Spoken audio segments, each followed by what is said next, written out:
جو نارمیٹیو international law ہے وہ بیسیکلی اس کا فنکشن یہ ہے کہ وہ پیمانہ آئیڈینٹیفائی کرتا ہے جس کی بنیاد پر ریاستوں کا کنڈکٹ غیر قانونی یا قانونی کے طور پر ڈٹرمن ہو جاتا ہے، یا ڈٹرمن وہ ڈسپلن کرتا ہے کہ یہ جو عمل ہوا ہے یہ انٹرنیشنل لا کی ٹریٹی کی کنونشن کی وائلیشن میں ہے۔ انٹرنیشنل لا کے نقطہ نظر سے جو اس کے ایکسپرٹس ہیں، جو اس کا لکھا ہوا قانون ہے، جو چارٹر کا ٹیکسٹ ہے، اس کے علاوہ بے شمار اور قوانین ہیں، اس کے حوالے سے اسرائیل کا جو یہ ایکشن ہے یہ بین الاقوامی قانون کی وائلیشن ہے۔ اب قانون جو ہے یاد رکھیے وہ کوئی زندہ مخلوق کا نام نہیں ہے، وہ لکھا ہوا کاغذ پہ ایک چیز ہے، لیکن وہ اس چیز کی وضاحت کر کے دنیا بھر کو ایک پیمانے کی بنیاد پر یہ واضح میسج دے دیتا ہے تمام ممالک کو کہ یہ عمل غیر قانونی ہے۔ اب ان ممالک پر ہے کہ وہ پولیٹیکلی الائن ہو کر کوئی ایسا لیگل فریم ورک بنائیں، لیگل فریم ورک نہ بھی بنائیں، کوئی ایسے اقدامات کریں، کاؤنٹر میجرز کریں جس کی وجہ سے جو زیادتی کرنے والا ملک ہے وہ ڈٹر ہو، اس کی حوصلہ شکنی ہو، یا کچھ ایسی رکاوٹیں اس کے سامنے آ جائے، کوئی ایسی مشکلات اسے فیس کرنی ہو جس کی وجہ سے وہ باز و ممنوع رہے۔ تو یہ اب دنیا بھر کے ممالک کے اوپر مبنی ہے کہ وہ اس چیز کو کیسے لے کر آگے چلتے ہیں۔ UN جنرل اسمبلی میں بھی اس کو ایگزامن کیا جا سکتا ہے کہ تمام ممبران، اور اس وقت آلموسٹ یونیورسل کنسنسس ہے کہ یہ جو حملے ہیں یہ انٹرنیشنل لا کی وائلیشن میں آپ کو نظر آتے ہیں، اور یہ کنسنسس نہ صرف ممالک کا ہے جو ان کی آفیشل سٹیٹمنٹس میں ہے، پاکستان کی سٹیٹمنٹ دیکھیے، سعودی عربیہ کی دیکھیے، چائنا کی دیکھیے، کسی اور ملک کی اٹھا لیں، بلکہ جو انٹرنیشنل لا کے ایکسپرٹس ہیں وہ بھی یہی کہہ رہے ہیں۔ تو میں سمجھتا ہوں یہ بات ڈٹرمن ہونا بھی از خود ایک بہت بڑی ایک کامیابی ہے جس کی وجہ سے لوگوں میں یہ پرسیپشن، اور پھر وہ ایک مومنٹم بنتا ہے سوشل میڈیا پر لوگوں کے موقف کی وجہ سے پریشر حکومتوں پر پڑتا ہے جو پڑتا نظر آ رہا ہے، اور اسی لیے جس طرح آپ نے انٹرو میں کہا کہ اسی لیے اب بات چیت کرنے کی آفرز آ رہی ہیں، یہ آفرز پہلے نہیں آ رہی تھی اور نہ ہی ان کے بارے میں کوئی سیریسلی لے رہا تھا۔ حالانکہ ایران کا جو اپنا ذاتی کانڈکٹ ہے یونائٹڈ نیشنز کے فریم ورک میں وہ جنرلی کمپلائنٹ کا ہے۔ ایران کی بابت کچھ شکایات ضرور ہو سکتی ہیں ایکسٹرا ٹیریٹوریل انٹرونشنز وغیرہ کی، اس کو وہ اپنی جگہ، لیکن جہاں تک انریچمنٹ کا ایشو ہے اس میں ایران نے سیف گارڈ اگریمنٹس تمام کی کمپلائنس کرتے ہوئے نظر آیا ہے، اور اگر کوئی شکایت تھی تو اس کا طریقہ یہ تھا کہ آئیے سیکیورٹی کاؤنسل کو ریفرنس بھیجتا، صرف قرارداد پاس کر کے نہ رکتا بلکہ ریفرنس بھیجتا، پر سیکیورٹی کاؤنسل پہ یہ تھا کہ وہ کس نوعیت کے اقدامات یک طرفہ کسی ملک کو آتھرائز کرتا ہے، یک طرفہ اقدامات، یک طرفہ attack is against international law. It is against international law. It has been against international law for the past 2 years. لیکن مسئلہ وہیں آتا ہے کہ جب UNSC کوئی ریزولوشن پاس کرنے لگتی ہے تو ایک ہی ہاتھ اٹھتا ہے، اور وہ اٹھتا ہے USA کا۔ جب تک ویٹو پاور ان کے ساتھ ہوگی تو what can be done۔ یہاں سب سے امپورٹنٹ فیلڈ آتی ہے ایمبیسڈر اعزاز چودھری صاحب آپ کی، وہ ہے ڈپلومیسی کی فیلڈ، اور ڈپلومیسی کی فیلڈ انفارچونیٹلی کچھ عرصے سے ہم دیکھ رہے ہیں وہ ڈریون ہے by military, I mean by defence. جب تک کوئی ریٹیلیٹ کرتا ہے تو ایک دم سے ڈپلومیسی بھی ایکٹیو ہو جاتی ہے،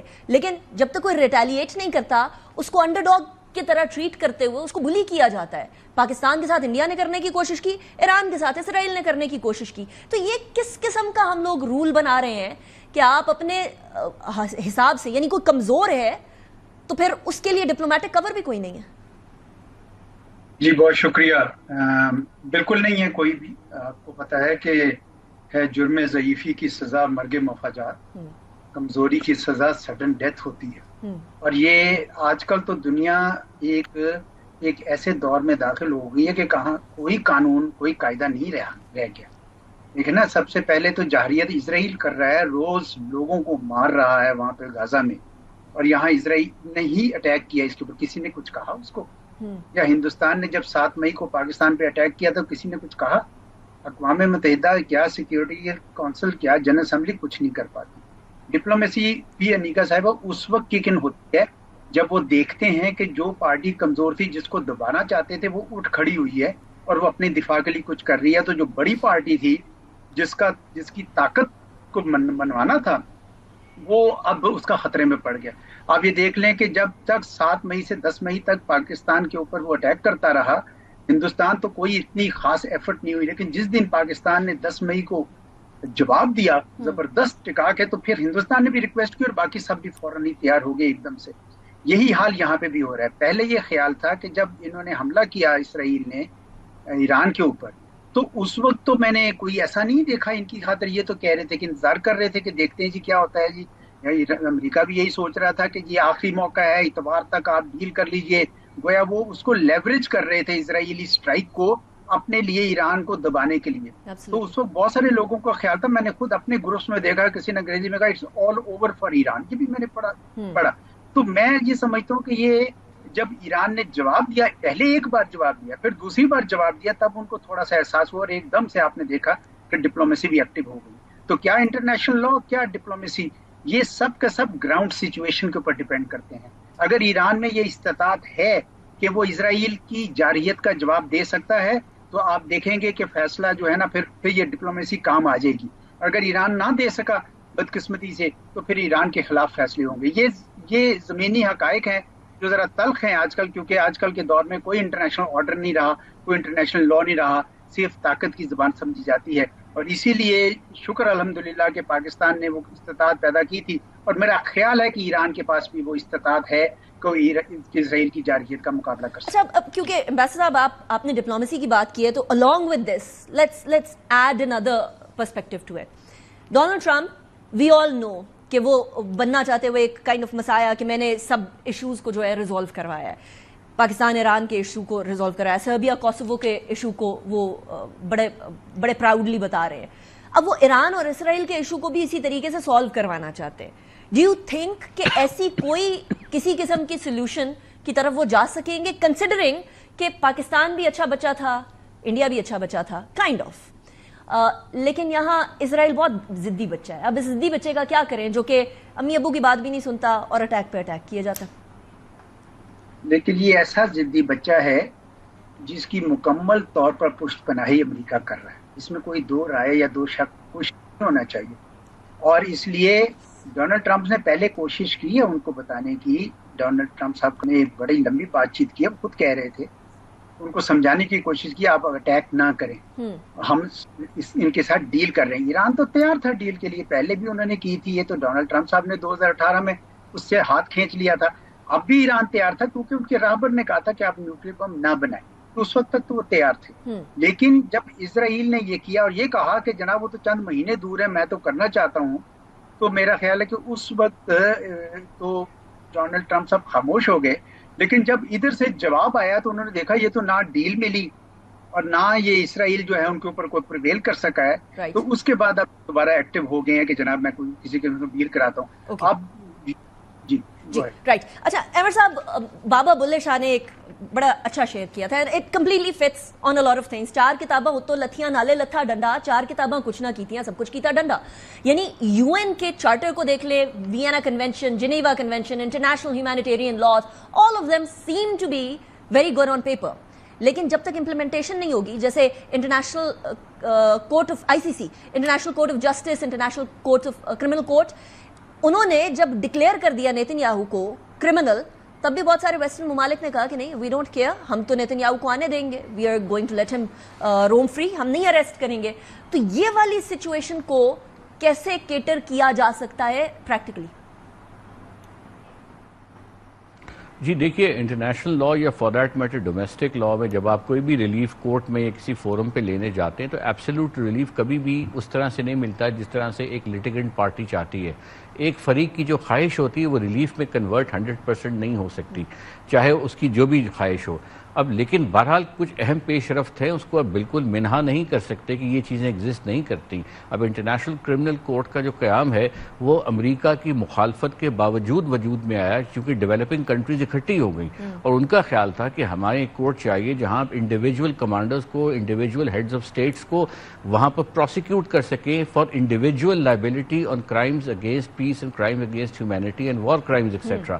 تو وہ کورٹ بن گیا, اس کے ججز لگ گئے, اس میں پروسیکیوٹر آ گیا, اور اس کے بعد مزید پیش رفت ہوئی. انہوں نے کئی ہیڈز آف اسٹیٹ کے خلاف وارنٹ ایشو کیے, پروسیڈنگز ٹیک اپ کی, کئی ایسے ایشوز تھے جو وار کرائمز کی زمرے میں انویسٹیگیشنز کھولی. افغانستان میں ایون امریکن فورسز کے اوپر انکوائریز شروع کی, UK کے فورسز پہ کی. آپ ان کی ویب سائٹ پہ جا کر ان کے کام کی نوعیت کو دیکھیے. اور اس کے بعد پھر انہوں نے نیتن یاہو کو اس میں لانا, یعنی کہ وارنٹ تک پہنچنے کا مرحلہ بہت سارے پروسیجرل مرحلوں سے گزرنے کے بعد وارنٹ ایشو ہوتا ہے. تو اس کو بھی ہمیں انڈرمائن نہیں کرنا چاہیے کہ کنسنسس بیس بہرحال کچھ فورمز ہیں جن میں اتنی سخت ہے کہ وہ پھر بھی جو لیگل اسائنمنٹ ان کو ملی ہے وہ دے سکتے ہیں. اب ICC کے پاس کوئی کورٹ کوئی فوج نہیں ہے، تو اس نے جو اپنے معاہدے ملکوں کے ساتھ کیے ان معاہدوں کے تحت کئی ممالک نے یہ اسٹیٹمنٹ دی ہے کہ اگر یہ جن کے خلاف وارنٹ ہے ہم انہیں گرفتار کریں گے. تو میں سمجھتا ہوں یہ از خود ایک بہت بڑی پیش رفت ہے. تو اس کو ایبسولوٹ سینس میں ہر چیز کو دیکھنا مناسب نہیں ہوگا، خاص طور پہ جو بین الاقوامی قوانین کا فریم ورک ہوتا ہے. لیکن اس میں ہم کسٹم دیکھتے ہیں کہ ریاستیں جو ہے کس جانب زیادہ کھڑی ہیں، کس طرف جھکاؤ ہے، کس لیگل پرنسپل کو وہ ایڈہر کر رہی ہیں، اور وہ لیگل پرنسپل پر آہستہ آہستہ ایک قوت بننا شروع ہو جاتا ہے، اس کا ایک فریم ورک بنتا ہے. دوسری میں آپ کو ایک مثال دوں، 1982 law of the sea convention, یعنی کہ جب 82 میں law of the sea convention بنا، امریکہ اس کا مخالف، امریکہ نے اس کو سائن بھی نہیں کیا کیونکہ سمندری حدود کی جو آزادی تھی وہ محدود ہو رہی تھی کنونشن کہ ہر ملک کو 200 ناٹیکل مائل، 12 ناٹیکل مائل، 350 ناٹیکل مائل. وہ پھر بھی بنا 10 سال اس کی نیگوسیشن. سو میرے کہنے سے مراد یہ ہے کہ ہمیں دل نہیں چھوڑنا چاہیے کہ بطور ڈیولپنگ کنٹری اگر گلوبل ڈسپلن جس پہ کئی 100 سال کا کنسنسس ہے اس کی کوئی اس وقت وائلیشن اسپیسیفک کیس میں کر رہا ہے تو اس کی بنیاد پہ پورے ڈسپلن کو ڈسمس نہیں کرنا چاہیے، بیکاز بین الاقوامی فریم ورک کی زبان ہی انٹرنیشنل لا ہے. انٹرنیشنل ڈپلومیسی جس لینگویج میں کنڈکٹ کی جاتی ہے، جو نوٹ وربیل، جو ایگریمنٹس، جو کورسپونڈنس ہوتی ہے، ساری کی ساری لیگل جارگن کے کانٹیکٹ، یہ ایک سٹینڈرڈ ہے، ایک پیمانہ ہے.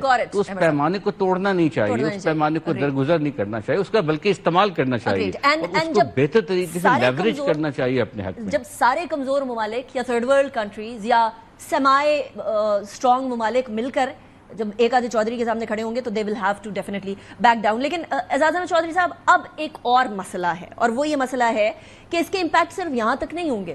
اسٹریٹ آف ہارموز کو بند کرنے کی بات کر رہا ہے ایران، اس کے اکنامک امپیکٹس ہو رہے ہیں، اور صرف یہاں تک نہیں ہے. اب ایران یہ بھی کہہ رہا ہے کہ ہم نے تو NPT سائن کر دیا تھا، نیوکلیئر نان پرولیفریشن ٹریٹی، تو ہم کس خوشی میں اب اس کا حصہ رہے، جبکہ اسرائیل نے تو کسی ٹائم پر اس کو سائن بھی نہیں کیا.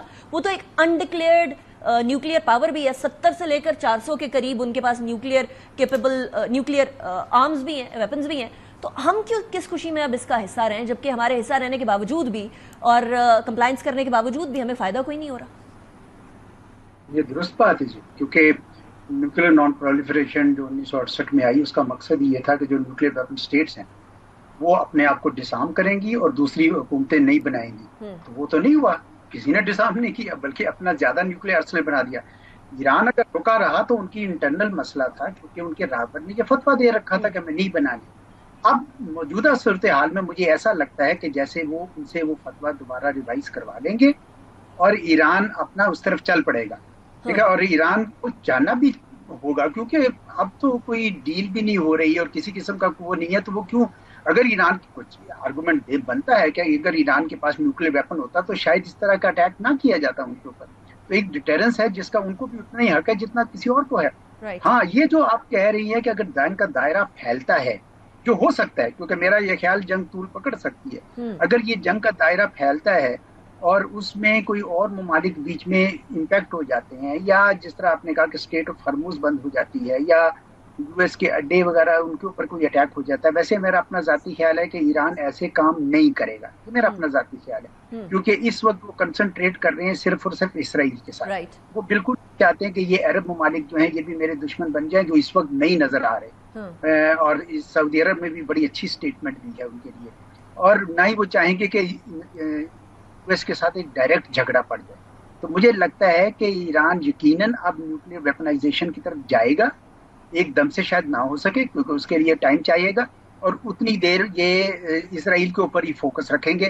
میرا نہیں خیال کہ یہ جنگ کو زیادہ پھیلائیں گے، لیکن اگر ایسا پھیل جاتا ہے تو آپ کی بات صحیح ہے کہ پھر بہت بڑا امپیکٹ ساری دنیا پہ آئے گا. ویسے بھی تیل کی قیمتوں پہ تو آلریڈی آنا شروع ہو گیا ہے، لیکن اگر اسٹیٹ جی پھر تو اور بھی زیادہ پھیل جائے گا جنگ کا دائرہ. ویسے ایران کی کوشش ہوگی کہ ویسے طول پکڑے، جنگ کا دائرہ نہ پھیلے. دیکھیں، یاد رکھیں ایران جو ہے نا پچھلے 45 سال سے حالت جنگ میں ہے امریکہ کی سینکشنز کے خلاف.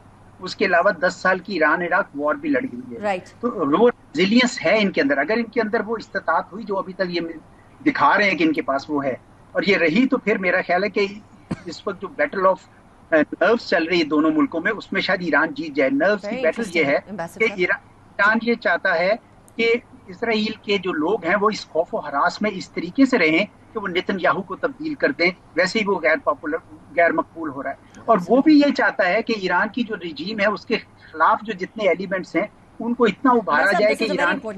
This is a very important point. Ambassador Azad Ahmed Chaudhry صاحب, احمد رفیع صاحب, thank you very much. ایک اور جو انکشاف ابھی تھوڑے دیر پہلے ہوا ہے وہ یہ ہے کہ آیت اللہ خامنائی کو جو ہے وہ ان کے مرڈر کا پلان اسرائیل بنا رہا تھا, وہ اس کا انکشاف ہوا ہے. So that is also very alarming. ابھی بریک کی طرف جائیں گے, کچھ ڈیفینس ایسپیکٹ کی بھی بات کریں گے اس پوری سچویشن کے بارے میں. ذرا انڈیا پاکستان اور ایران اسرائیل کی سچویشن کو ہلکا سے کمپیئر بھی کریں گے. See you after the break. Welcome back after break. اب صورتحال کچھ دنیا میں ایسی پیدا ہو گئی ہے کہ ڈپلومیسی کی آفر بھی تب آتی ہے جب آپ ریٹیلیشن کرتے ہیں. آپ ذرا پاکستان اور انڈیا کے تناظر میں دیکھیے, جب تک پاکستان نے رسپونڈ کیا تھا, ریٹیلیٹ نہیں کیا تھا, تب تک یو ایس اے کی طرف سے پبلک سٹیٹمنٹس جو آ رہی تھی, اندر خانے جو بات ہو رہی تھی اس کو سائڈ پہ چھوڑ کے جو پبلک سٹیٹمنٹس آ رہی تھی وہ یہ تھی کہ پاکستان اور بھارت کا معاملہ ہے, ان کو آپس میں طے کرنے دیں, اس کے اندر یو ایس اے کا کوئی لینا دینا نہیں ہے. لیکن جیسے ہی پاکستان نے ریٹیلیٹری اسٹرائکس کی تو اس کے فوری بعد سیز فائر کی کوششوں کو بڑا ایکٹیولی پرسو کیا جانے لگا یو ایس اے کی طرف سے, باقی ممالک کی طرف سے بھی.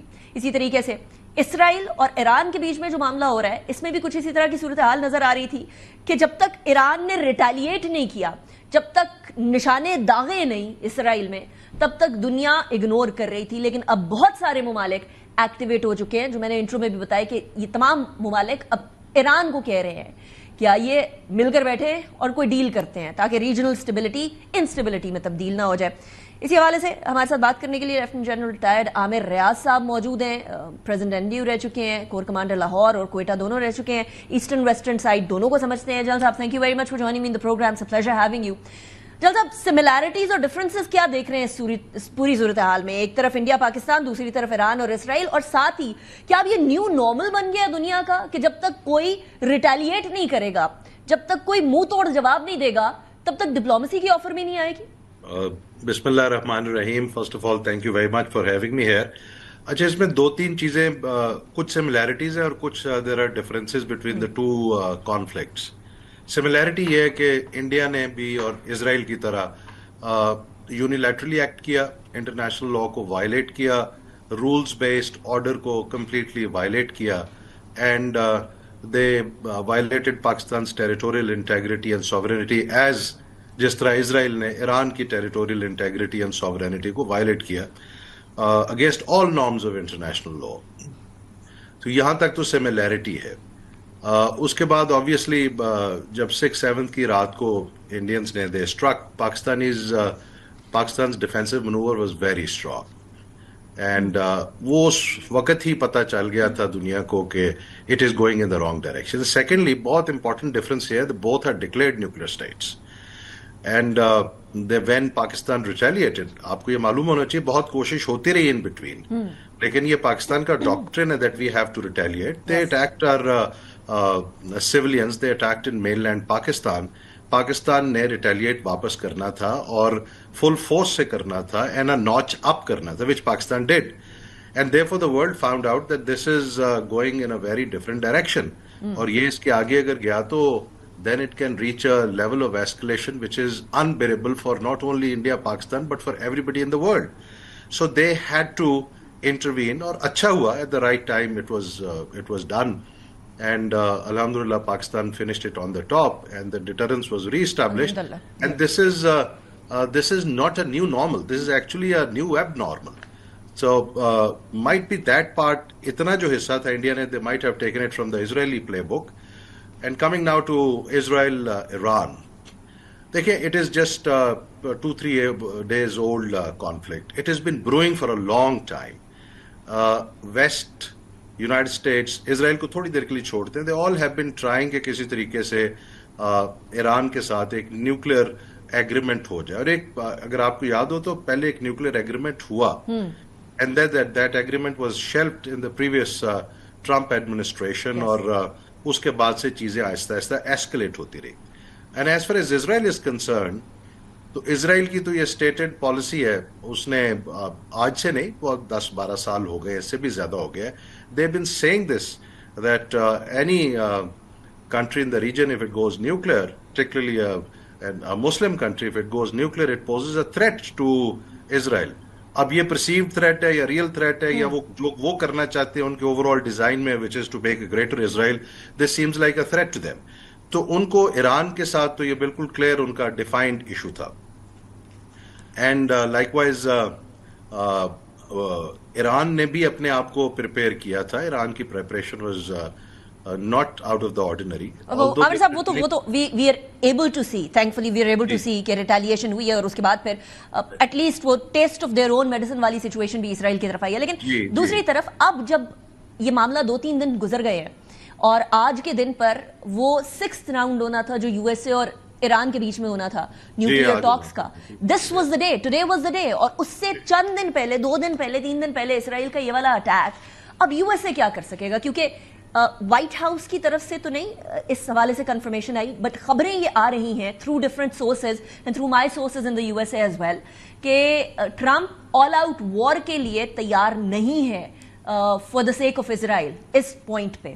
آپ کو لگتا ہے کہ ٹرمپ کوئی ڈیل بروکر کروا سکیں گے, یا پھر آپ کو لگتا ہے کہ کیونکہ ساری اسٹیبلشمنٹ یو ایس اے کی کمپلیٹلی اسرائیل پرو ہے تو وہ وہی کریں گے جو اسرائیل کر رہا ہے؟ دیکھیں نہیں, میرا یہ خیال ہے کہ United States of America will see its long term interest also, اور یونائٹڈ اسٹیٹس آف امریکہ بالکل اس پوزیشن میں ہے. Fundamentally there are 2 steps to this. پہلا اسٹیپ یہ ہے کہ this conflict has to come to an end, and the second step is that جو نیوکلیر ڈائلاگ تھا دیٹ ہیز ٹو ریزیوم, اور اس کے بعد ایک فائنل سیٹلمنٹ ہونی ہے کہ ایران کا نیوکلیر پروگرام جو ہے اس نے کس طرف جانا ہے. So the first thing first, United States and the rest of the players in the West and of course the players in the East including China and Russia and others, in ساروں کا ایک combined pressure جب آتا ہے تو Israel will have to listen and this conflict first will come to an end. اس کے بعد پھر دوبارہ سے ڈائلاگ شروع ہوگا اور پھر یہ دیکھا جائے گا کہ اب ایران نے اپنے نیوکلیر پروگرام کو کس طرح سے پرسو کرنا ہے اور دنیا کے ساتھ اس کا کیا ارینجمنٹ آتا ہے. Already if you're looking at it, Iranians are saying that we might pull out from nuclear non-proliferation treaty. Yes. Which is a very big setback to NPT. تو اس کے لیے I'm sure there are saner people in the West and in the East جو پوری کوشش کر رہے ہوں گے کہ اب اس کو کسی طریقے سے. کیا اب یہ NPT کی continuity with Iran with respect to Iran اب یہ پاسبلٹیز میں ہو سکے گی اگر بیلنس آف پاور کی بات کی جائے, کنسیڈرنگ کہ اسرائیل تو اس طرح کی کسی بھی ڈیل کا حصہ نہیں ہے, اسرائیل تو کائنڈ آف مادر پدر آزاد ہے اس معاملے میں, تو اگر وہ نہیں ہے تو پھر اب ایران کیوں چاہے گا کہ وہ این پی ٹی سے بیک آؤٹ نہ کرے یا این پی ٹی میں رہے, کنسیڈرنگ کہ اتنا pressure. It will depend upon Iran's leadership کہ وہ آگے کس طرح اس کو لے کے چلنا چاہتے ہیں. اگر اس کو وہ ہائفنیٹ کر دیتے ہیں اسرائیل کے ساتھ, because we all know that Israel has nuclear weapons, it's an undeclared nuclear state. تو اگر اس کو وہ ہائفنیٹ کر دیتے ہیں ایران اس کے اسرائیل کے ساتھ کہ جی Israel is a transgressor, Israel is an aggressor, it has attacked Iran اور violating all international norms, so therefore there is a need to bring Israel also into non-proliferation regime. اب that will complicate affairs. اس کو تھوڑا سا zoom in کرتے ہیں عامر صاحب. Pakistan India کے معاملے میں as I have already mentioned کہ ٹرمپ نے ایک امپورٹنٹ رول پلے کیا, اس رول کو ڈینائی نہیں کیا جا سکتا. اب یہاں بروکر کرانے میں ٹرمپ نے جو آفر کی ہے کہ ایران اور اسرائیل کی ڈیل بھی کرا سکتا ہوں یا ایران اور اسرائیل کے بیچ میں بھی معاملات کو سیٹل کرا سکتا ہوں, how do you see that? دیکھیے میں نے پہلے بھی کہا کہ کرا تو سکتے ہیں. United States of America has a lot of influence on Israel. Israel جب سے بنا ہے اس وقت سے لے کے ابھی تک پرنسپلی اس کا جو مین سپورٹر ہے, ڈسپائٹ دا فیکٹ کہ اس کی وجہ سے بڑی ہزیمت اٹھانی پڑی ہے امریکہ کو بھی ویسٹ کو بھی ریسنٹلی فار لاسٹ 2 years, جس طرح سے اسرائیل نے بہیو کیا violating all international norms, morality and what have you, جس طرح کا ظلم انہوں نے کیا غازہ میں. And they have started openly talking about throwing people out of Gaza and saying کہ جی کسی اور ملک میں جا کے پیلسٹین بنانا ہے تو بنا لیں. So if that is the mindset and that is a movement towards kind of greater Israel, اس کو برداشت کرتے رہے ہیں, تو اب یونائٹڈ اسٹیٹس اور ویسٹ کے اوپر ایک مورل پریشر بھی ہے. تو اس مورل پریشر کو اور and then there is a geopolitical issue also. پھر ایک اور چیز یاد رکھیے, Israel is a very small country in terms of territory. And despite the fact کہ انہوں نے بڑا پہلی ایک اسٹرائکس میں بہت ڈیمیج کیا ایران کی کیپیبلٹی کو, but the Iranians still retaliated and now the retaliation is becoming more effective. So اس کا ایک اپنا امپیکٹ ہے on the psycho social system that Israel has, اور اس کا impact then travels right up to America and the West. So which is why people are now getting interested. You're absolutely right, عامر صاحب, کیونکہ وہ resilience جو ہم نے غزہ والوں میں دیکھی ہے 2 سال میں, اس کا ذرا برابر بھی اسرائیل میں نہیں ہے. وہاں تو ابھی سے چیخو پکار ہونا سٹارٹ ہو گئی ہے. You're absolutely right about that. ان کو عادت ہے صرف مارنے کی. There you go. This is the first time they have started getting hit after a long time. میرا خیال ہے 73 کی وار کے بعد they just have been beating people around, pushing people around. So this is the first time. اب in the greater perspective of the entire region اور پورے global perspective میں اگر دیکھا جائے تو ایران نے ریٹیلیٹ جو کیا ہے, اور وہ کہہ رہے ہیں کہ ہمارے سویلین آبادی کو نشانہ بنایا ہے, اسرائیل کہہ رہا ہے, ڈسپائٹ دا فیکٹ کہ اپنا موساد کا ہیڈ کوارٹرز بھی انہوں نے سویلین آبادی کے بیچ میں بنایا ہوا, تو آپ نے تو خود ہیومن شیلڈ کے طور پر استعمال کیا ہوا ہے اپنے سویلینز کو. لیکن ہیونگ سیڈ دیٹ, وہ کہتے ہیں اسرائیل سیز کہ اگر ہماری ایک بلڈنگ گرائیں گے تو ہم آگے 100 بلڈنگز گرائیں گے ایران کی. تو یہ تو معاملہ ڈی ایسکیلیشن والا لگ نہیں رہا. آپ آج سے چند دن بعد, چند ہفتے بعد اس سچویشن کو کدھر دیکھتے ہیں؟ دیکھیں بہت اس میں it's not that Israel will continue to dictate the overall environment, ایسا نہیں ہوتا. دنیا کا 20-30% آئل جو ہے وہ اسٹیٹس آف ہارمز میں سے گزرتا ہے. Already there are sanctions on the Russian oil. اس وقت آلریڈی آئل کی پرائسز 7% اپ, جی دے آر رائزنگ, اور اکانومیز دنیا کی پہلے اسٹریس میں ہے, starting from America, Japan and Europe and everywhere. اور اس سے ریکوری بڑا مشکل ہوتا ہے. It is not easy to recover from this, even a small war which is just gone on for few days. اس سے ریکور ہونا مشکل ہے. اس کے آگے ایسکیلیٹ ہوئی تو اس کے بڑے ڈینجرس نوانسز ہیں فار ایوری بڈی. تو میرا خیال ہے سب کو یہ پتا ہے کہ this war has to come to reasonable end. لیکن جو کمپلیکیشن اب اسرائیل نے کریٹ کر دی ہے وہ شاید آپ نے پہلے بھی مینشن کیا, دیٹ از اب اسرائیل کس طرح کا ایگریمنٹ کرنا, ایران کس طرح کا ایگریمنٹ کرنا چاہے گا with regards to its nuclear program. یہ بہت کمپلیکیٹ کر دیا ہے. میرا خیال ہے اگر تھوڑا وزڈم ہوتا لوگوں میں تو وہ شاید اسرائیل کو یہ کرنے نہ دیتے. Now that they've done it, تو یہ تو بالکل کلیئر انہوں نے ایک کیسس بلائی دے دیا ایران کو to pursue a program which guarantees its national security. Absolutely. Jain Saab, thank you very much for joining me in the program. It was a pleasure having you. یہ اب ایک پاس دینے کے مترادف ہو گیا ہے. یہ اسرائیل نے خود شروع کیا ہے ایک معاملہ جو بڑے آرام سے سالو ہو رہا تھا. نیوکلیئر سائنٹسٹ ایران کے علی شمخانی, انہوں نے خود اناؤنس کر دیا تھا. اس کے باوجود بھی going ahead with this is a guaranteed certification کہ اسرائیل کسی بھی طریقے سے امن نہیں چاہتا. بریک کی طرف جائیں گے, بریک کے بعد واپس آتے ہیں اور اس کے اکنامک امپیکٹس ہو رہے ہیں. ابھی سے اکنامک امپیکٹس آنا سٹارٹ ہو گئے اور پاکستان ابھی ریکور کر کے ہٹا ہے, ابھی بجٹ پیش کیا ہے. اس کے بعد کیا ہوگا, پاکستان کس طریقے سے امپیکٹ ہوگا, بات کریں گے بریک کے بعد. Welcome back after break. اب ذرا اکنامک سائڈ پہ بھی بات کرتے ہیں. ابھی آلریڈی تیل کی قیمتیں عالمی سطح کے اوپر 7% بڑھ گئی ہیں, اس لیے کیونکہ ایران اور اسرائیل کے درمیان جو معاملات چل رہے ہیں یہ صرف اور صرف ریجنل سٹیبلٹی کو امپیکٹ نہیں کریں گے, یہ سیاست کو امپیکٹ نہیں کریں گے, یہ ہر چیز کو امپیکٹ کریں گے. اور کل ہی تہران کے اندر یہ کنسیڈریشن چل رہی تھی کہ اسٹریٹ آف ہارموز کو بند کر دیا جائے گا. ہارموز آئل کی ترسیل کا ایک بہت اہم جو ہے وہ راستہ ہے, اور اگر یہ بند ہو جاتا ہے تو پورے دنیا کے اندر آئل کے پہنچانے کے جو اس کی ترسیل کا طریقہ کار گڑبڑ میں پڑ جائے گا. اور پاکستان کے اوپر ڈائریکٹ امپیکٹ ہو رہا ہے. پاکستان نے ایک کمیٹی بھی بنا دی ہے جو اکنامک فال آؤٹ ہوگا اسرائیل اور ایران کے کانفلکٹ پہ, پاکستان پہ کیا امپیکٹ ہوگا اس کے اوپر آلریڈی ایک کمیٹی پاکستان نے تشکیل دے دی ہے. ہم نے ابھی بجٹ پیش کیا ہے, ابھی ہمارا بجٹ پاس نہیں ہوا ہے, اس پہ کیا امپیکٹ ہو سکتے ہیں, اس حوالے سے بھی بات کریں گے. ڈاکٹر خاقان نجیب صاحب ہمارے ساتھ موجود ہے, he is an economist. Thank you very much doctor صاحب for joining me in the programme. Doctor صاحب, آپ نے گورنمنٹ کو بھی بڑا قریب سے دیکھا ہے کہ گورنمنٹ میں کس طریقے سے چیزیں چلتی ہیں, اور آبویسلی اس ٹائم پر ہم نے بجٹ پیش کیا ہے, اس کے اندر ہم نے پیٹرولیم لیوی بھی رکھی تھی. اب تو پیٹرولیم مصنوعات کی قیمتیں بڑھتی چلی جا رہی ہیں اور 7% کا ابھی جمپ ہے. اگر تو ایران اسٹریٹ آف ہارموز کو بند کر دیتا ہے ڈاکٹر صاحب, پھر تو یہ امپیکٹ مینی فولڈز ہو جائے گا, اور ایران اس کو بڑے سیریسلی کنسیڈر بھی کر رہا ہے. سو پاکستان کے اوپر کیا امپیکٹ ہوتا ہے وہ دیکھ رہے ہیں آپ. جب بجٹ انیکا صاحبہ پریزنٹ ہوا تھا تو میں کہتا تھا کہ ایک بینائن انوائرمنٹ ضرور ہے. انٹرنیشنل آئل کی پرائس جو ہے وہ $60-62 کے قریب تھی. 5 مئی اس سال بجٹ جو پاکستان خرید رہا تھا تیل, جو اس وقت تیل کی قیمت تھی وہ آپ حیران ہوں گی, واز ایٹ $57.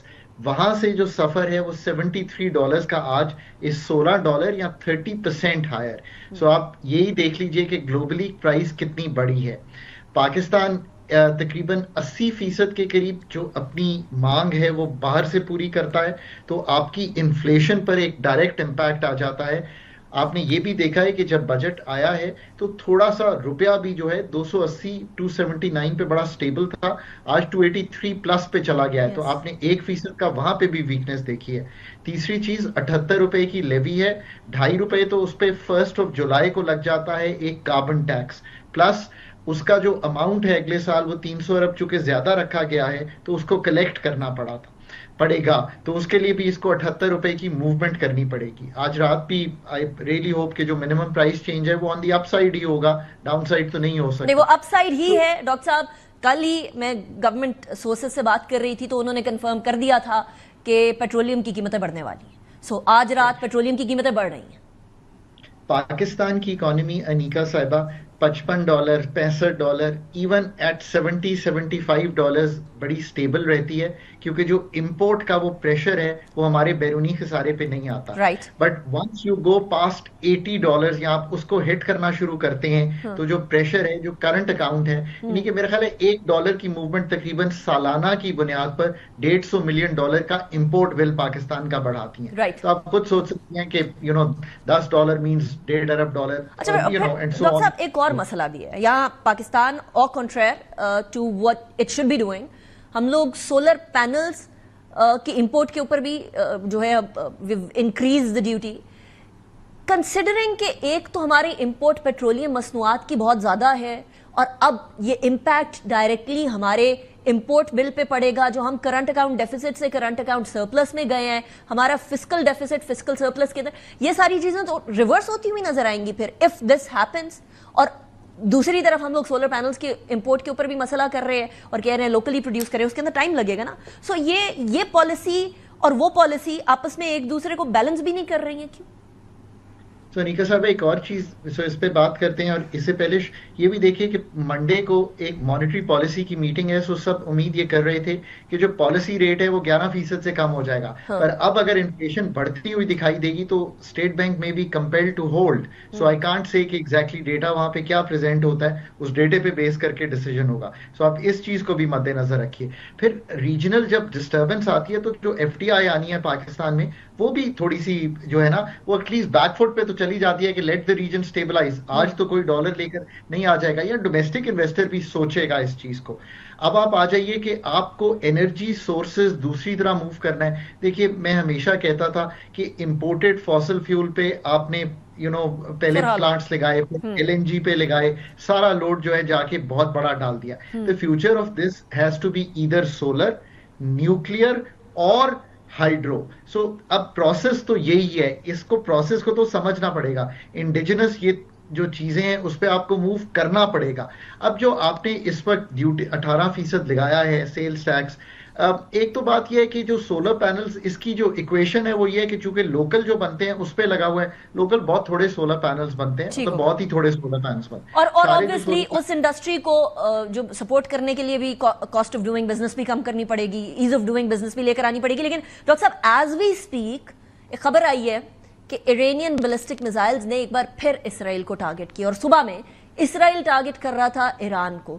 تو یہ جنگ تو کسی بھی طریقے سے کم ہوتی ہوئی نظر نہیں آ رہی ہے.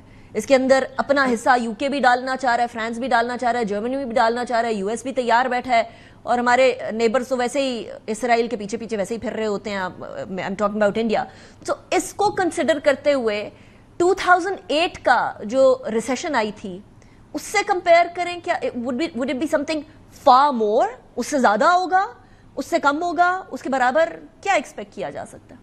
ایک تو ہمارے بارڈر ریجن پہ ہے تو ہمیں اپنی سیکیورٹی دیکھنی ہے. پاکستان کو ڈپلومیٹک ایک رول ہے وہ پلے کرنا چاہیے. دیکھیں یہ تو اب ڈیپینڈ کرتا ہے کہ یہ شارٹ لیوڈ ہوتی ہے. اگر تو یہ شارٹ لیوڈ ہوگی, کل جب مارکیٹس کھولیں گی تو آبویسلی اس طرح کی نیوز ہوگی تو 73 سے بھی اوپر جا سکتا ہے تیل, اس میں کوئی شک نہیں ہے. شپنگ لائنز ڈسٹرب ہوتی ہیں تو آپ کی جو ایکسپورٹ پاکستان کی ہے وہ اس خطے میں وہ بھی ڈسٹرب ہو سکتی ہے, یہ بھی یاد رکھیے. را مٹیریل جو پاکستان آتا ہے, پھر ہم ریجنل ٹریڈ کرنا چاہتے ہیں.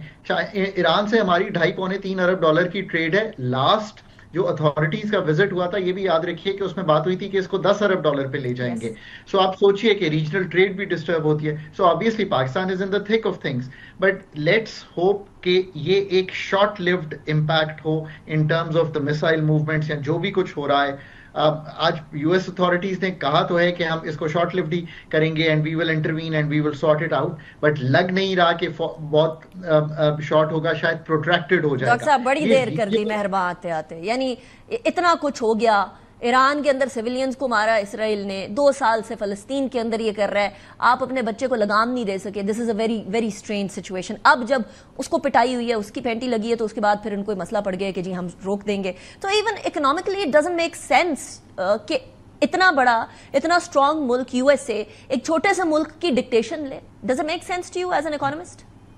I think it has to, regionally جو stability ہے وہ پورے مڈل ایسٹ کو بہت امپیکٹ کرتی ہے. So all the Middle East has to come together and make its voice in the UN and in the Committee of Nations کہ یہ چیزیں ٹھیک تو ہمیں کرنی ہی پڑیں گی نا, اس کے بغیر تو آگے نہیں بڑھ سکیں گے. اچھا یہاں ایک اور, I'm sorry I'm cutting you short, لیکن یہاں تو پورے ریجن کے اندر ایک اور اکنامک جو جائنٹ ہے وہ سعودیہ بھی ہے, تو آپ اس کا رول کس طرح سے دیکھتے ہیں ان دس کانفلکٹ؟ آئی تھنک بہت ہی امپورٹنٹ رول ہے آف کورس, بیکاز جس طرح پاکستان کا میں کہتا ہوں ایک درینہ دوستی ہے ایران کے ساتھ, ہسٹوریکل ٹائز ہیں. اب آپ یہ دیکھیے کہ ان کے ٹائز تو ابھی بڑے ریسنٹلی ڈیولپ ہوئے ہیں, اور دوسری طرف ہمارے اسٹریٹجک پارٹنرز ہیں یو ایس, مڈل ایسٹ, سب. So we have to do a balancing act. Similarly I think middle east کی اسٹیبلٹی کے لیے یہ سارے ممالک کا ایک بڑا بیلنسنگ ایکٹ ہونا چاہیے, اور آج ہی ہونا چاہیے. میں کبھی امید کرتا ہوں کہ بیک ڈور چینل سے ضرور گفت و شنید ہو رہی ہوگی. ایک اور بات یاد رکھیے, آپ کا خیال ہے کہ یورپین ممالک یا یو ایس یہ چاہتا ہے کہ آئل کی قیمت 75 یا 80 ڈالر پہ چلی جائے؟ آپ کو یاد ہوگا کہ یو ایس پریزیڈنٹ تو خود کہتے تھے کہ we want to keep the oil prices subsidised, تاکہ انفلیشن جو ہے وہ نیچے جائے. انفلیشن نیچے جائے گی, ان کے پالیسی ریٹ نیچے آئیں گے, اکنامک گروتھ شروع ہوگی. That's a good formula, everyone supports that formula, we support that formula in Pakistan. But it's very very unfortunate کہ یہ ایسی کنڈیشن بن رہی ہیں جو کہ ایک ورلڈ آرڈر کو ڈسٹرب کر رہی ہیں. رائٹ. اور ڈاکٹر صاحب یو رائٹ, لیکن اس کو, اس پوری سچویشن کو اگر کوئی کنٹرول کر سکتا ہے یا اس کو اگر طول دی ہے تو وہ یو ایس اے نے دی ہے, اور یو ایس اے کنٹرول کرتا ہے. ڈاکٹر خاقان نجیب صاحب, thank you very much for joining me in the program. It's a pleasure having you. یہ بات تو طے ہے کہ اکنامک امپیکٹ بھی آئے گا, سوشل امپیکٹ بھی آئے گا, پولیٹیکل امپیکٹ بھی آئے گا, لیکن اس امپیکٹ کو روکنے کے لیے اس ٹائم پر یو ایس کے کردار کے اوپر ٹکٹکی بندی ہوئی ہے سب کی, کیونکہ ایک ہی ملک ویٹو کرتا تھا فلسطین میں سیز فائر کو, اور وہ یو ایس اے تھا. So let's wait and watch. Hopefully اس ریجن کے لیے, پوری دنیا کے لیے معاملات ٹھیک رہیں گے اور اسرائیل کو لگام ڈالی جا سکے گی. انیکا نثار کو اجازت دیجیے. Take good care of your self. انشاءاللہ اگلے ہفتے ملاقات ہوگی. اللہ حافظ.